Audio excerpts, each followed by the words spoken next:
Well, good morning, my TikTok lovelies. I have not done a talking video in yonks, right?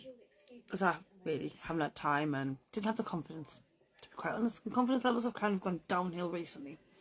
Anyway, thought I would do an updated video. My daughter has just started her GCSEs today, which is a massive thing. So good luck to her.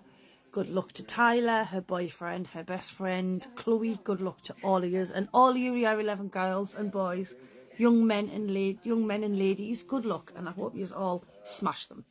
Anyway, that's not the purpose of the video.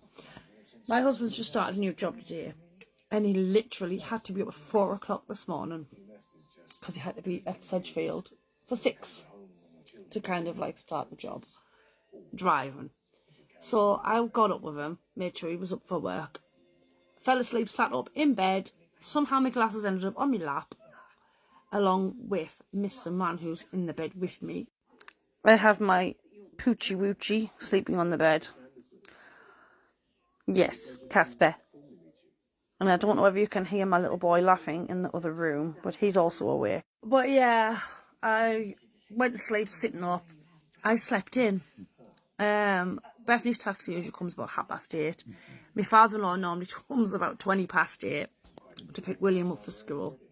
Usually takes Sophie as well, but with her having exams, she's staying at my mum's because it's closer to school. So anyway, I slept in this morning. Wouldn't believe I got out of bed at 8:15, went and woke the kids up. And I was like, we've kind of slept in. It's Mum's fault. I fell back asleep this morning. But I kid you not, both children were up, fed, dressed, washed, teeth brushed, and out the door by about 25:8. 5 minutes of getting them out of bed and they were up and dressed. Usually mornings in my house will be rather chaotic.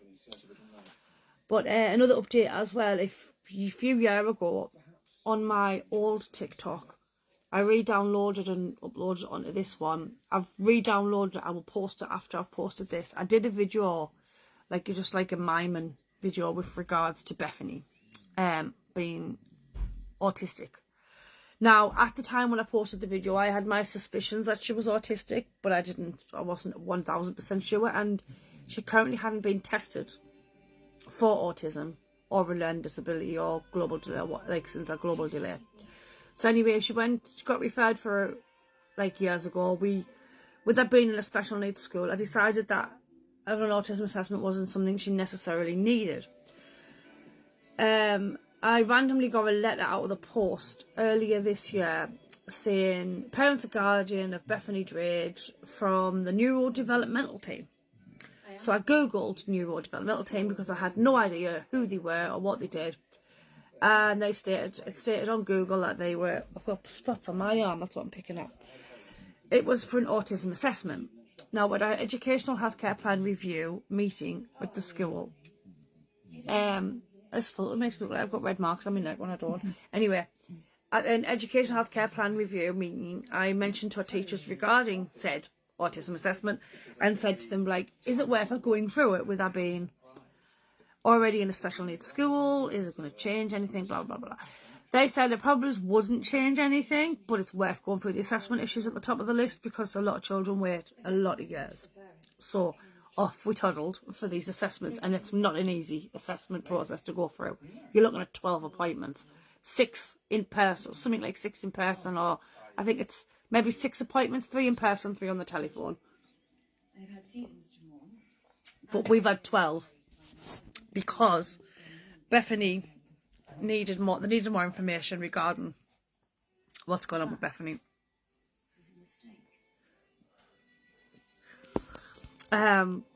We did the process. She should have found out the beginning of May, I believe.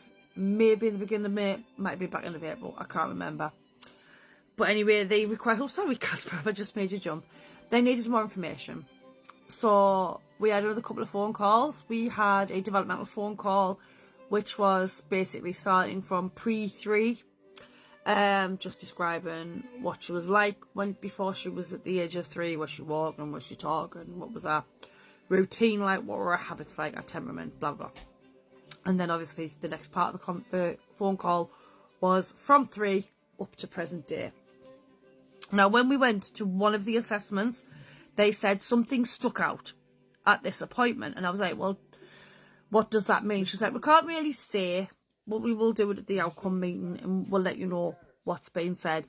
Now, I got in the car that day and I thought, does that mean she's got autism? Is that what's popped out? Or like, is she had to do this thing on a piece of paper where it had a symbol, one symbol per line, either on one end of the line or the other end of the line, or it was in the middle. She had to find them, circle them, and move on to the next line. There was only one on per line. Now I thought, does she have autism because she can do them so quickly? Or does she not have autism because she can do them so quickly? So anyway, we went through it all. We had to go through on Friday morning. Or was it Thursday? I think it was Thursday morning. We had to go through for 11 o'clock. It's a Stanley Care Centre.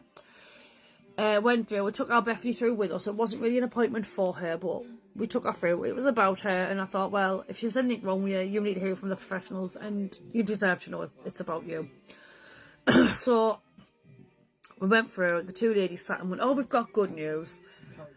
They tested her for autism and a learning disability. Basically, she was globally delayed from being a child, but they said sometimes some children can catch up, although if they don't catch up, it then turns into a learning disability, which they have for life. Now, with regards to the video I'm going to pop up next after I've posted this one, I didn't know. I presumed, I had a funny feeling she was autistic anyway, but I didn't have any facts. So anyway, when we sat there, they were like, we've got good news. So first of all, we'll start with the autism assessment. We have noted you do have autism. They're going to send out a detailed report. All it means is that she's a little bit extra special, that she'll get a little bit extra support in schools and colleges and workplaces. And with regards to living her life outside of the bubble of home, when she leaves home and leaves school and stuff. But she also was diagnosed with a learning disability as well. Now, I wept and I said to them, like, it's a little bit of relief. I feel a little bit numb. I don't know how I'm supposed to feel. Because am I supposed to feel numb? Am I supposed to feel relief? Am I supposed to be upset? Or am I supposed to be elated? It was all a mixture of everything. Bethanys kind of took it harder to kind of divulge that information, but I got some advice off a fellow send mum who I've known for years and I love her to bits, and her daughter is autistic too, and she gave me some brilliant advice on how best to approach it and how to tell her. So we kept her off school on Friday just to try and get this information to sink in for her. She seems to have had a good-ish weekend.